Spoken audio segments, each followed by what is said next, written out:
ditarik. Bruak gitu. Itu pada waktu saya begitu meroboh kan saya melihat spion itu Pak. Saya melihat ada 2 orang Pak. Gede tapi tingginya juga di atas 2 meter tingginya. Gede 2 orang. Pak Broyong mau mobilnya ambruk. Oh ya pantesan wong itu bekas pembuangan orang-orang PKI. Teruntung kan barunya 8. Itu semuanya ambles. Padahal habis 1 hari berapa bulan kita lewati kan tidak ada masalah. Kan aneh kan itu. Itu sampai ditarik ekskavator sama doser nggak kuat Pak. Di belakang ini Pak, orang 7 ini duduknya nggak sama Pak, beda-beda kursi. Loh kok tinggal sedikit kayak gitu lah. Saya kira kan tidur Pak. Tahu-taunya setelah kita masuk ke kota Cepu, penumpang sudah nggak ada.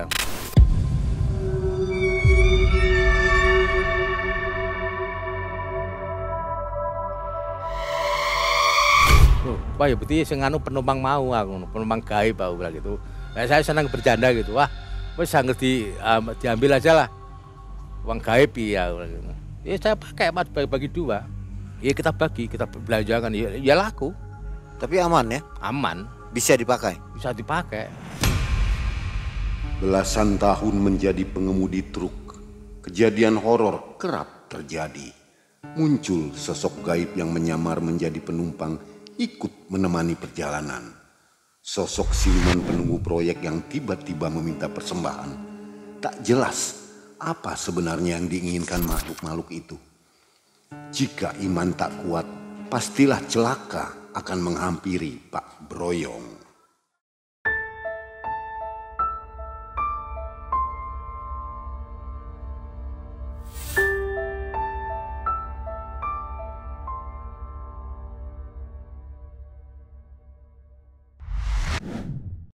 Apa kabar Pak Broyong? Alhamdulillah sehat.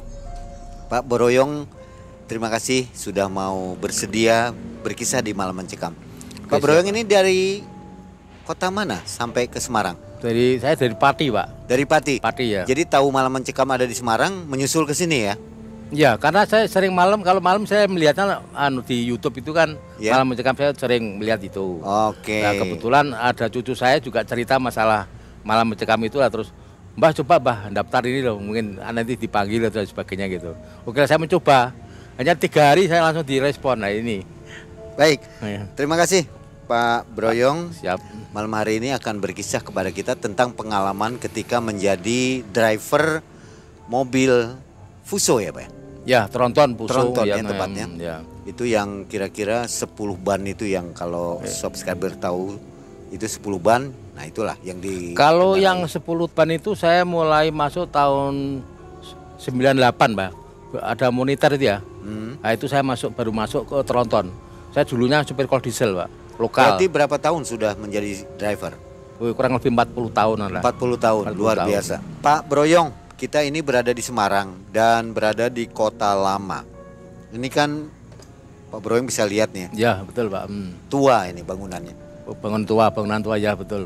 Merasakan aura yang seperti apa di sini? Ya tadi saya melihat pohon ini sudah ada perbedaan ya auranya, terus mungkin kok beda dengan yang lain. Nah ini kalau tidak ada lampu ini mah lebih bagus lagi, lebih mencekam, lebih menantang istilahnya gitu. Ya. Tapi kalau ini saya rasa tidak ada masalah. Yang penting tujuan kita kan baik. Gitu. Baik, sobat Malam Mencekam, Pak Broyong akan berkisah kepada kita tentang pengalamannya menjadi driver. Sebelum berkisah ada kenang-kenangan dari Malam Mencekam. Oh ya. Nah ini nanti dipakai ya Pak Oke Broyong? siap Pak, siap. Dan kisah ini tentunya berada di Kota Tulis ya Pak ya? Pengalaman saya pada waktu saya bikin jalan Kademangan itu yang arah ke Weleri, itu kebetulan saya ditugaskan di wilayah Tulis Pak. Di wilayah Tulis itu kurang jaraknya antara 2 kilo atau 3 kilo. Sobat Malam Mencekam, inilah Pak Broyong. Malam Mencekam, semakin malam semakin mencekam. Pak Broyong.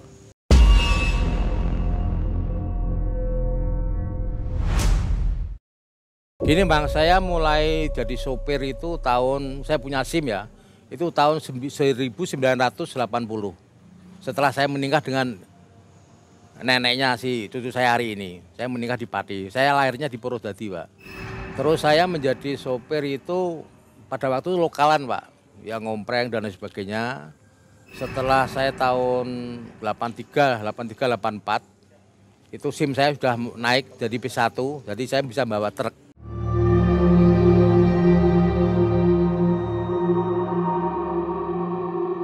Nah, setelah saya bawa truk, jadi kemana-mana Pak. Jadi ada mungkin dulu pengalaman saya kan masih di lingkup kota-kota, sekarang bisa menjadi luar kota. Contoh sampai Cilacap, sampai Cirebon, ini saya anggap kalau dulu sudah luar kota. Tapi kalau sekarang, kalau luar kota itu kan Jakarta, Surabaya. Untuk masalah pengalaman atau suka dukanya di jalan raya atau jadi sopir itu ya memang banyak Pak, suka duka. Sukanya gini Pak, kita mendapat uang bisa untuk kebutuhan keluarga, untuk mencukupi anak dan istri. Nah, untuk dukanya itu kalau pas kita uang sakunya mepet atau habis itu memang susah. Apa yang bisa kita jual untuk menutup kebutuhan. Contoh, misalkan kita ban meletus ya, atau mungkin ada yang rusak ya harus diperbaiki dan kita nggak punya uang, saya harus pulang. Itu dengan cara apapun kita lakukan untuk menutup kebutuhan saya. Demi kita sebagai driver juga demi perusahaan karena kita harus segera untuk pulang ke garasi atau di full itu. Nah, setelah dengan berjalannya waktu untuk masalah istilahnya mistik ya. Itu pernah Pak pada waktu tahun 1985-86 itu di Tuban Pak. Saya itu pada waktu itu saya nyupir muat kapuk Pak, kapuk dari Karavan Pati itu bawa ke Pasuruan Jawa Timur. Itu kan lewatnya Tuban Pak, dulu kan belum ada tol ya, tahun 85 itu kan belum ada tol.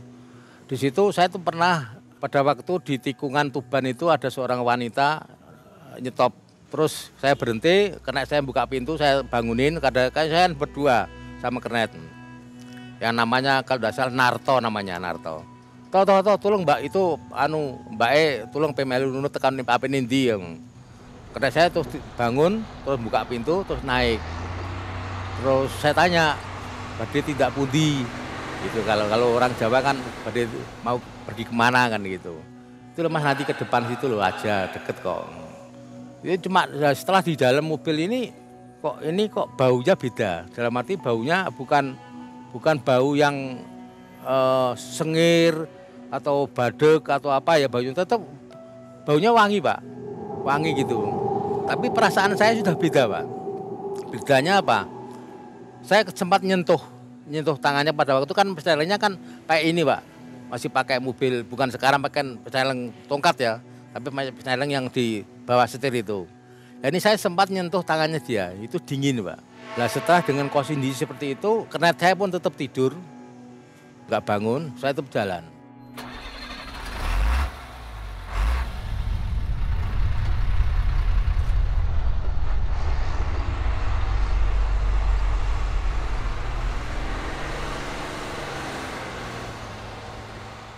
Nah setelah diturun di jembatan Babat itu kan saya mau ngambil kiri, katanya dia mau ke Lamongan. Saya berhenti di lampu merah itu. Ada pertigaan itu, saya berhenti. Tapi dia berhentinya nggak mau di tempat lampu merah, Pak. Lewat Nositi Pak. Saya lewat dari lampu merah Babat itu, saya langsung ngiri ke arah Peloso saya berhenti. Di situ di posisinya di tempat yang gelap Pak. Ya agak gelap lah, bukan gelap ya agak gelap. Nah, terus begitu saya dibuka sama kernet saya, itu sudah baunya beda Pak. Kernet saya buka, Narto tolong loh, buka Mbak itu lebih medun, saya bilang gitu. Ya turun. Nah begitu turun, terus Narto kan naik. Terus saya kan melihat spion, ini mau kemana orang ini kan gitu. Begitu saya turun, dia sudah nggak ada Pak. Saya kan penasaran. Terus saya turun lagi juga, saya pura-pura kencing. Saya turun, saya cari di belakang mobil ini. Loh, kok gak ada Mbak India? Tak cari mubeng saya mana?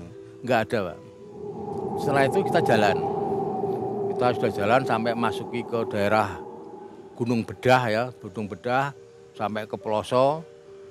Nah, terus sampai kita lewatnya kan Peloso, terus Mojokerto sampai ke Pasuruan itu, pokoknya daerah Wonosari, Pasuruan sampai ke Malang itu.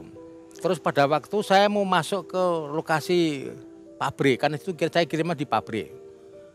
Itu nggak tahu apa-apa, tahu-tahu tali ini putus Pak, tali kapuk.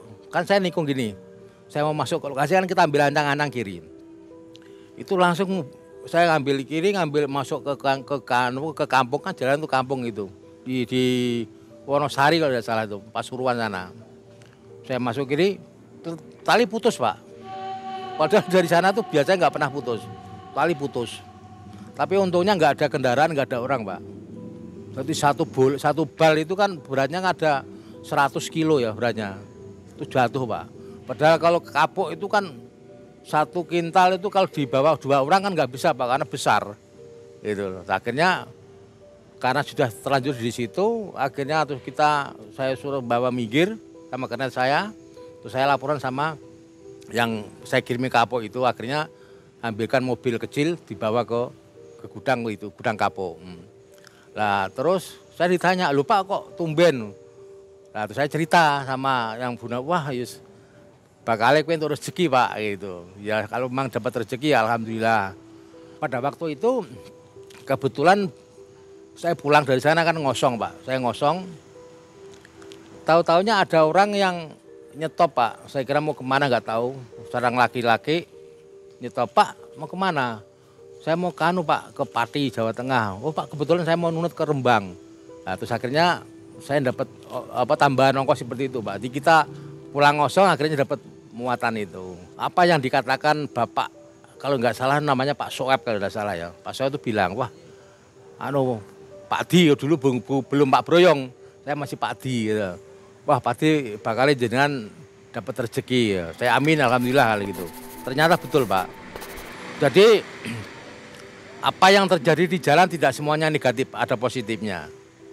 Akhirnya setelah saya pulang kan setelah kita bongkar muatan tadi ya Mang, di Rembang itu ya sudah kita pulang ke Pati.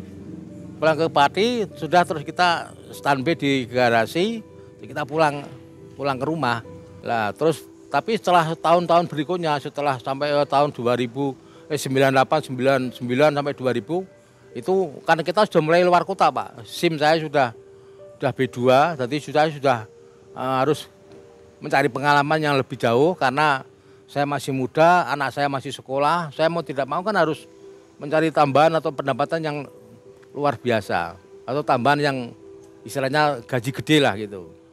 Satu untuk gaji, yang kedua adalah pengalaman. Akhirnya saya mengelamar di salah satu perusahaan PT di Semarang Pak. Saya ngelamar di situ, saya dikasih tahu teman saya dulu. "Oh saya nak nganggur, kowe ngelamar kene wae iki masih banyak masih butuh sopir banyak." Terus itu kol diesel ya Pak? Tronton Pak, saya sudah mulai tronton. Oh sudah tronton? Tronton saya sudah. Nah, terus saya ngelamar di situ langsung diterima. Diterima terus saya kerja. Rutenya kan cuma kita ngambilnya pasir dari Lasem, Karas, Pamutan itu bawanya ke Cirebon, nanti ke Cirebon bawa semen kan itu. Cuma itu aja. Lah terus mungkin di situ lama Pak. 2011, 2012 saya masuk di PTIU di Pati sendiri. Lah saya diterima di situ, lumayan Pak. Sebenarnya kalau tidak ada kecurangan dari pihak manajemen, supirnya lumayan Pak. Kalau di situ suka dukanya itu masalah di warung remang-remang atau mungkin melakukan sesuatu yang kriminal atau mungkin punya sikap yang jelek dalam arti kalau ngumpul-ngumpul pada minum, pada judi dan sebagainya, itu sebagian besar itu bawa truk yang luar kota. Nah ini terjadi sopir ya, ini mungkin ya saya sendiri ya pernah melakukan, itu terjadi mungkin main di warung remang-remang, terus minum, main judi dan sebagainya itu karena kita ada banyak waktu untuk melakukan itu Pak. Itu Mang, jadi banyak waktu untuk melakukan itu, di samping itu lingkungan. Jadi teman kita mungkin 10 orang ya. Kita 10 orang, mungkin yang berhenti itu 5 atau 6 orang. Itu Pak mau tidak mau kita akan mengikuti. Kita kompoi lah artinya seperti itu. Itu. Pada waktu itu horornya saya sama cucu saya. Saya pada waktu itu tahun 2012 ya pernah terjadi horor tapi sudah lewat tapi saya masih ingat. Itu pada waktu saya ngambil pasir silika di daerah Pamutan. Itu naik gunung Pak. Itu malah yang nyupir itu cucu saya pada waktu itu. Aku mikirnya gini, di jembatan itu kan rawan Pak. Jembatan begitu turun dari gunung itu kan ada jembatan. Itu sering terjadi kalau enggak, kan agak nikung ya.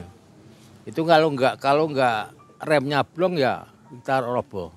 Begitu saya kena jembatan itu, ban meledak Pak. Menurut Bapak itu hal-hal seperti itu tidak bisa nanjak, mobil mogok, rusak. Ada gangguan gaib atau campur tangan gaib nggak Pak? Bisa juga Pak. Contoh gini, kita dongkrak Pak. Dongkrak kita sudah pakai dongkrak 2 sampai 3, itu ban nggak bisa naik. Ya roda di kita dongkrak itu nggak bisa naik. Tapi setelah kita kencingi Pak, itu langsung naik. Ada Pak seperti itu Pak. Dikencingi? Iya, bannya atau di lingkup situ mobil itu. Kita kencing aja. Biasanya di wilayah mana Pak? Semua jalan ada Pak. Semua jalan? Semua jalan ada. Terbukti ya? Terbukti dikencingi Pak. Jalan? Jalan, bisa. Luar biasa. Itu sering Pak itu terjadi, tidak mungkin tidak hanya saya juga pernah itu. Tapi cuma saya nggak ingat tahun berapa tapi saya pernah. Pada waktu itu kalau udah salah di daerah Jawa Timur Pak. Ban itu gembes, bocor. Didongkrak nggak bisa naik, padahal dongkrak baru. Saya teman saya ngasih nggak bisa naik. Lah terus saya kan mikir Pak, ya Allah saya bilang ya Allah, apa salah dosaku? Tolonglah ya Allah, jangan mengganggu saya yang saat ini yang mengganggu saya. Saya kencingi Pak, spontan saya kencingi di situ. Tujuan aku ke sini tidak mengganggu. Aku kerja ini untuk suami, untuk keluarga saya, untuk istri dan anak saya, untuk keluarga saya. Tolong jangan diganggu. Saya kencing Pak. Langsung Pak dongkrak itu naik, ban dibuka bisa. Ya, ini hal-hal yang di luar nalar ya? Di luar nalar Pak, nggak masuk akal. Kalau masalah logika nggak masuk akal. Dikencingi itu ban belakang apa depan? Ya pokoknya di dalam situ Pak. Kita kan kalau bannya kan nanti kan kita ambil Pak. Berarti kencing kan kita tangan saya. Ya mungkin kalau bannya di sini ya kita di sebelahnya gitu aja. Yang penting di lingkup situ kita minta izin. 2001 saya sudah keluar dari PT itu Pak. Saya kepengen nyupir bis. Akhirnya saya membawa bis. Pertama saya membawa supir bis Sumber Harapan yang jalannya ke Jambi, ke Pekanbaru, itu pernah. Luar Jawa itu malah gangguannya kan ya preman itu Pak, anak-anak yang nakal-nakal, nggak tahu apa-apa, mobil tahu apa bis dilempari batu. Seperti itu pernah itu terjadi. Kalau dukanya seperti itu Pak. Kalau mistiknya itu tahun berapa ya, itu di Pak, di Blora Pak. Saya itu bawa bis Pak dari bawa bis sentrum ya. Ya, bis sentrum. Saya bawa bis sentrum 2003 Pak. Itu saya mau ngambil rombongan dari Pandangan Cepu yang Jawa Timur itu. Nah itu di Blora itu ada Pak. Saya kira itu kan rombongan kita yang kita ambil. Pada waktu itu saya habis nganter rombongan dari Jogja, terus sampai di garasi saya jam 11 jam 12 malam. Terus mandornya ngomong, saya sudah dipanggil Pak Broyong itu. Pak Broyong, jangan langsung ngambil ke Cepu ya, ini DO-nya sama uang jalannya. Saya berangkat Pak malam itu. Karena saya tidur, saya jalan sendiri Pak. Dari Purwodadi sampai ke Blora, sampai ke Cepu saya jalan sendiri. Kalau tidak salah di daerah Ngawen Pak, itu daerah Ngawen itu kan ada alas ya, ada hutan itu di situ. Nah situ ada orang banyak Pak. Saya tanya salah satu penumpang, Pak mau kemana? Mau ke Cepu kan bilang gitu. Ya, saya bawa Pak, mungkin ada 7 orang kalau tidak salah. Saya kira itu Pak jenengan mau rombongan apa? Pak saya mau nengok keluarga yang di Cepu. Oh ya tidak apa-apa. Ide pikir saya kan, daripada nggak ada temennya, karena saya tidur kan. Tidak pengen ngobrol gitu. Di belakang ini Pak, orang 7 ini duduknya nggak sama Pak, beda-beda kursi, emang kosong ya. Nah setelah kita sudah lewat Kota Blora, sudah masuk ikan asrama 410 tentara itu, Jepon, terus sampai hutan apalagi itu, penumpang itu sudah mulai kurang Pak. Saya lihat dari spion, saya coba loh kok tinggal sedikit kayak gitu lah. Saya kira kan tidur Pak. Tahu-taunya setelah kita masuk ke Kota Cepu, penumpang sudah nggak ada.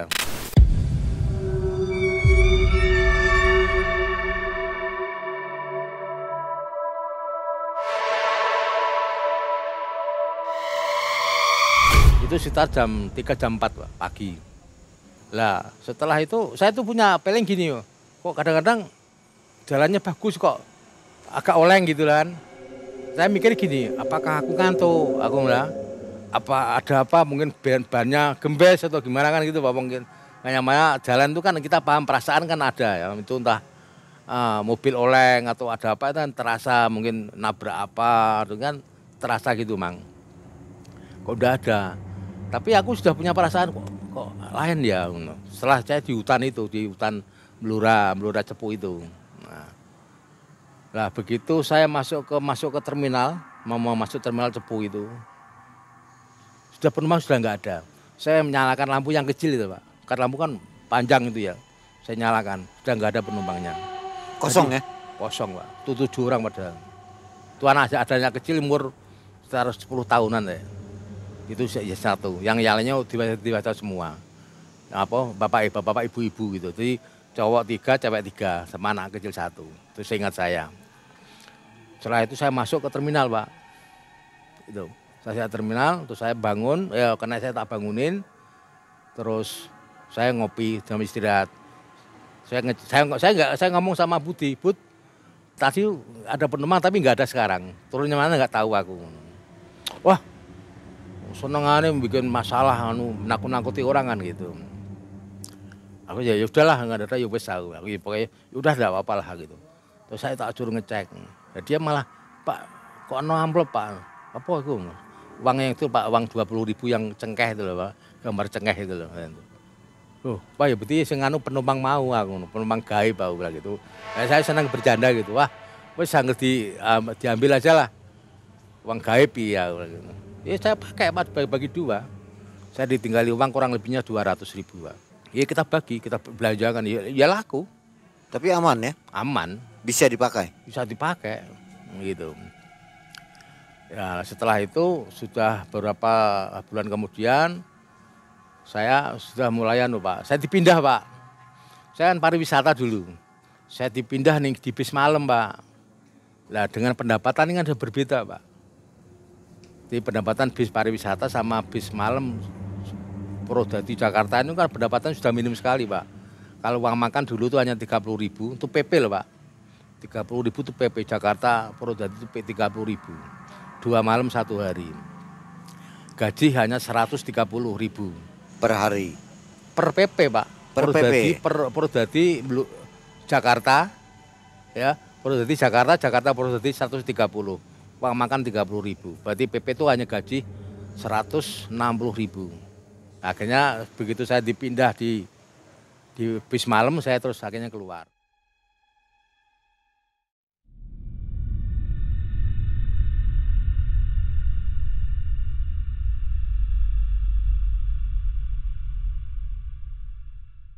Di proyek itu Pak, di proyek jalan tol itu saya yang sering mengalami. Karena memang terus terang aja Pak, kalau yang di jalan tol atau proyek besar seperti di Waduk itu kan ada yang gunung, ada yang makam kuburan, mungkin ada apa istilahnya keramat-keramat itu loh Pak. Itu kan kalau proyek kan nggak mengenal itu Pak.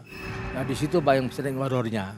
Horornya gini, untuk pengalaman saya pertama yang terjadi itu di daerah Tulis Pak. Tol Kademangan Weleri, itu saya ditugaskan di situ, saya baru 2 bulan.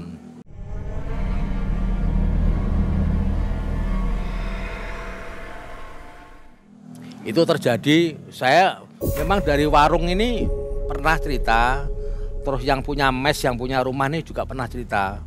Pak daerah situ tuh agak angker, agak jahat, dan lain sebagainya. Tapi saya nggak mengirukan itu Bang.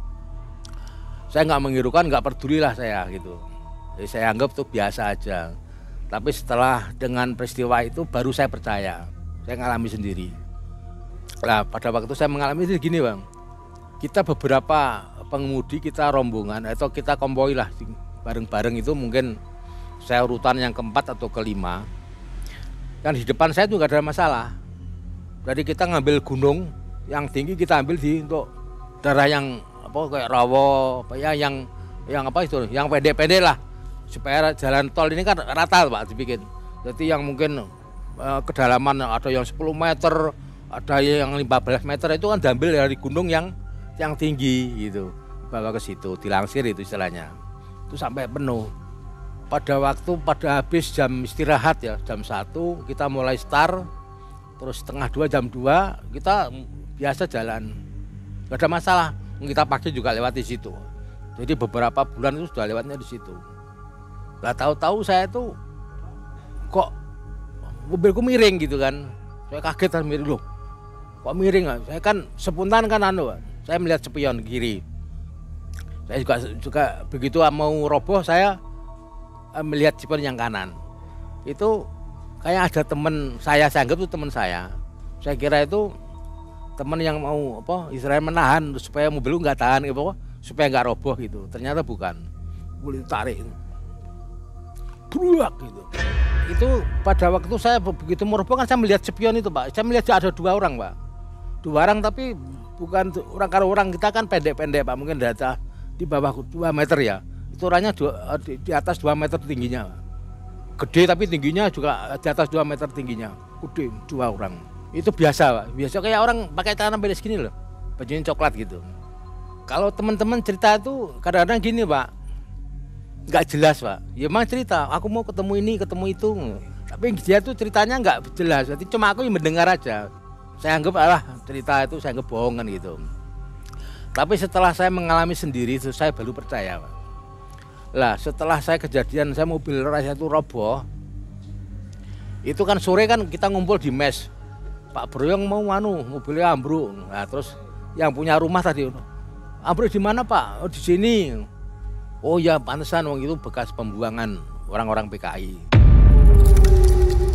Iya Pak Broyong hati-hati, memang di situ agak angker, agak jahat kan gitu kan. Jangan kalau lewat situ ya paling enggak harus klakson atau permisi kan gitu. Akhirnya udah kita jalan enggak apa-apa. Tapi setelah beberapa hari kemudian teman saya kejadian yang sama dengan saya, tapi bukan roboh, tapi mobil ban yang belakang 8 itu, bahkan tronton kan bannya 8 itu semuanya ambles. Padahal habis 1 hari berapa bulan kita lewati kan tidak ada masalah. Kan aneh kan itu. Itu sampai ditarik ekskavator sama doser nggak kuat, Pak. Akhirnya dari pihak mandor, itu mandornya kalau tidak salah itu tetangga saya dengan kita inisial Pak P sama Pak B. Itu pelaksana, yang Pak B itu pelaksana, yang Pak P itu sebagai mandor lapangan. Akhirnya yang Pak P ini orangnya agak pinter, Pak, agak pinter. Wes jangan dia apa-apain. Tunggu 1 jam 2 jam. Itu. Jadi kita nunggu, Pak, karena kita nggak bisa lewat. Yang muatan berhenti, yang kosongan juga berhenti karena nunggu mobil ini harus diambil dulu. Setelah kita nunggu 1 jam 2 jam, akhirnya bisa ditarik sama seling, didoser pakai ekskavator itu 2, doser 1. Yang 1 seling yang untuk tarik ekskavator 1, yang dosernya belakang untuk dorong, yang satunya nahani barangkali nanti roboh kan gitu. Kena, Pak. Lah terus malamnya itu Pak P itu sudah ngomong, besok malam Jumat kita potong ayam, kita pesta makan ayam kan gitu. Oke. Lah pada waktu itu sudah mungkin hari apa, pokoknya yang malam Jumat itu jam 7, sebelum jam 7 kan sudah mulai, Pak, mulai start lagi. Akhirnya masa itu di ritual itu. Kebetulan pada waktu itu yang doa itu saya, Pak P sama Pak B itu pas sama saya. Udah Pak Broyong aja yang doa kan gitu. Ya pokoknya saya lah, terus saya doakan, Pak, itu. Saya minta ya keselamatan dari rekan-rekan saya, teman saya, semuanya gitu. Enggak taunya, Pak, ekskavator itu berhenti di parkir. Yang motornya Pak P ini parkir di dekat ekskavator. Ini habis ritual tadi ya. Malamnya, paginya, habis jam 1-an mau start lagi. Ekskavator ini kan dinyalakan. Sopirnya, operator itu nggak tahu kalau itu ada motor. Katanya nggak ada motor. Padahal di situ ada sepeda motor. Langsung ditendang sampai langsung digilis sama ekskavator itu. Ya hancur, Pak. Itu motornya Pak P tadi, mandornya itu. Mungkin karena nggak terima kan gitu kan mungkin. itu mistiknya. Jadi operatornya nggak ngomong, nggak ada motor, kosong, nggak ada motor. Padahal di situ ada motor.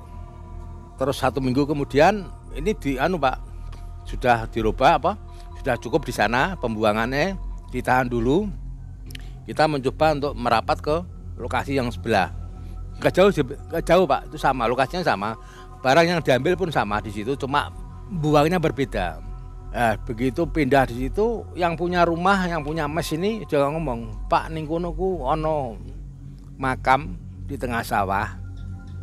Itu ada parit. Parit itu kadang-kadang ada ularnya. Ada ular. Ularnya tuh kalau orang Jawa ya bilangnya ular kendang. Itu pendek gitu. Enggak ada kepalanya. Akhirnya saya ada cerita itu, tapi saya nggak peduli gitu kan.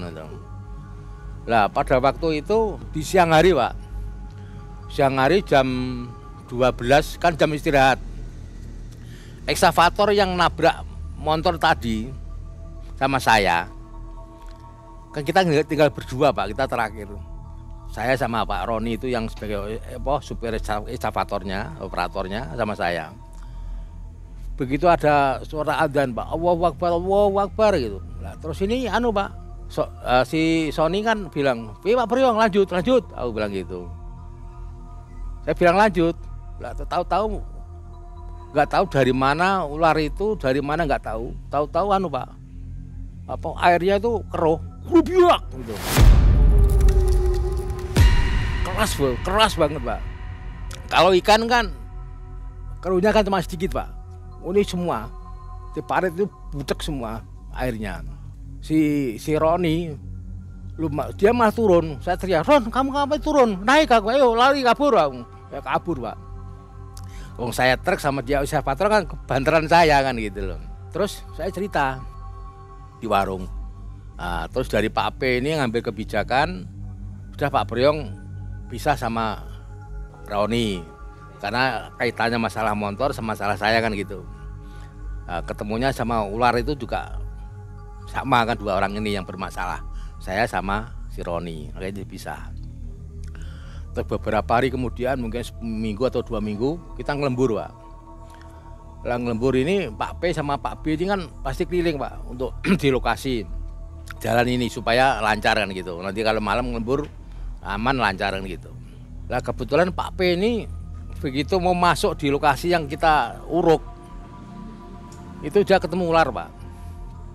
Katanya Pak B itu coklat. Pada waktu itu kan kita nggak boleh deket ular ini Pak. Jadi semua mobil itu ditahan Pak. Operator pun juga semua ditahan. Jangan bergerak dulu. Iya lihat semua turun semua Pak. Supaya turun semua. Lihat. Nah ular ini sudah dibakari Pak ya, kayu ya, pakai kayu ya. Supaya ada asapnya itu. Biasanya kalau kena asap kan dia kabur. Itu nggak mau Pak. Di luar itu ya mungkin segini Pak. Itu melengker. Kepalanya disembunyikan. Jelas ditunggui Pak, kita jaraknya 5 meter. Jadi kita di jalan itu kan lebarnya kan ada 10 meter atau berapa itu. Dikepung di situ. Berarti orang supir semua operator nunggu di situ Pak. Udah habis adzan Isya jam 7 kan gitu. Dia pindah Pak, pergi pindah ke sebelah dekatnya yang makam itu, yang parit tadi masih di lingkup situ, pindah di situ. Kita mikir Pak, Bang, mikirnya gini, ini ular nggak mau pergi, nggak mau kemana-mana gimana? Akhirnya ditahannya dalam arti, coba kita jalan pelan-pelan aja, jangan banyak yang jalan, satu-satu kan itu. Akhirnya mobil jalan Pak, satu, beberapa menit kemudian satu lagi, biasanya kan enggak Pak, konvoi kan gitu. Nah terus begitu jam 8, jam setengah 9, saya juga baru masuk pertama aku, istilahnya saya baru masuk bongkaran yang pertama. Saya di depan saya itu namanya Santo, ya Mas Santo, itu di depan saya.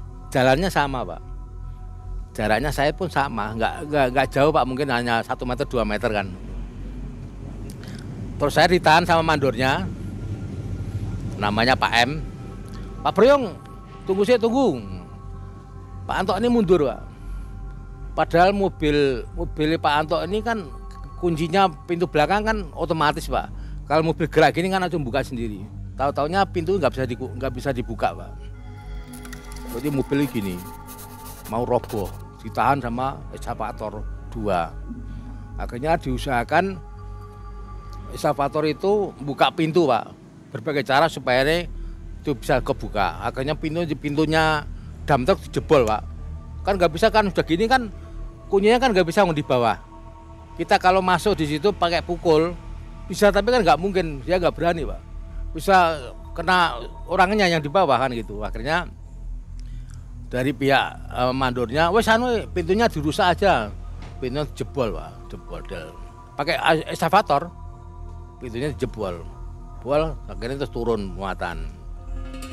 Suruh pulang, udah kamu standby aja, berbagi dulu pintunya kan gitu. Nah terus dari Pak P ini bilang, udah gini aja, jangan pulang, tetap kerja, besok aja. Ini tetap kerja, tapi nggak usah pakai pintu, muatannya agak ke depan, supaya nggak jatuh ke belakang gitu.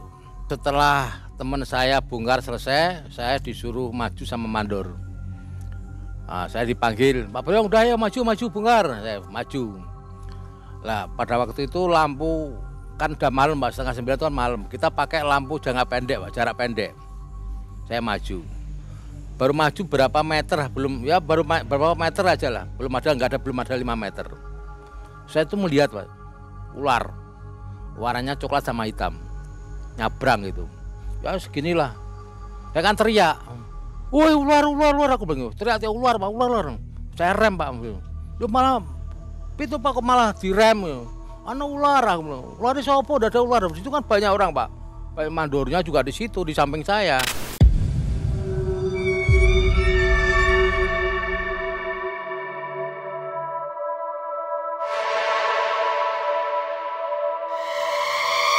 Itu di lokasi yang hampir sama Pak, sama yang ular kendang tadi. Jadi hanya berapa meter aja lah, mungkin ada 50 meteran lah. Jadi satu lokasi ini. Jadi saya tiga kejadian itu satu lokasi Pak, jaraknya 1 kiloan. Di lingkup situ aja. Nah, setelah saya terrem, saya mau beli, saya itu roboh Pak, mau roboh. Begitu roboh langsung muatannya dikurangi, ditarik sama eskavator, berdiri jalan untuk bongkar. Setelah saya bongkar, mandornya teriak, udah Pak Broyong pulang aja. Pak Broyong sudah dari pagi saya amati, Pak Broyong sudah nggak beres. Dalam artinya begini Pak, nggak beresnya. Saya dari pagi tuh biasanya saya tuh usil Pak, sama rekan-rekan tuh usil. Dalam arti senang ngerjain temen, senang ngeledeki temen. Saya tuh diem Pak, makan siang pun saya tuh diem, nggak pernah. Saya ketawa-ketawa, humor, tapi nggak pernah. Jadi rekan-rekan saya sendiri juga kok tumben Pak Broyong kok nggak seperti biasanya. Setelah kejadian ular itu Pak, akhirnya saya pulang ke mes, mobil saya parkir, saya pulang ke mes. Nah setelah saya sampai di mes, saya ketemu yang punya rumah itu tadi. Loh Pak Broyong nggak ngelembur?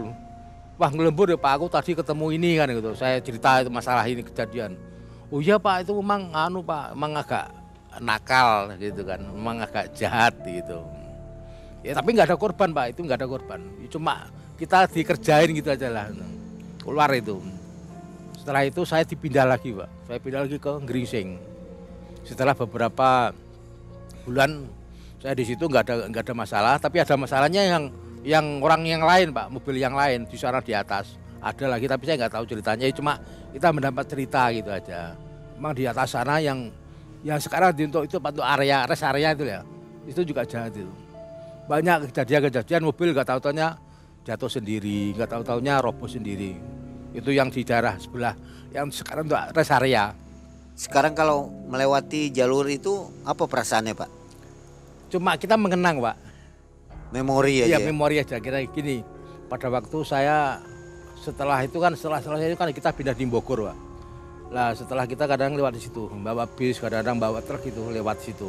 Ini memori itu kenangan saya. Wah, saya dulu di sini, peristiwa ini, pohon ini, gunung ini, itu Pak. Tapi nggak kapok ya Pak ya? Enggak lah. Memang profesi kita ya memang ya namanya di proyek seperti itu, suka dukanya Pak. Jadi saya juga pesan sama rekan-rekan driver ya, yang mungkin tuh ada tugas di wilayah proyek. entah itu di waduk atau di jalan tol, itu pasti ada sesuatu. Makhluk-makhluk halus yang jahat. Ada yang jahat, ada yang tidak. Tapi pesan saya sama rekan-rekan supir yang mendapat tugas di wilayah waduk, itu kan banyak makam-makam yang dibongkar, ada yang pokoknya macam-macam lah.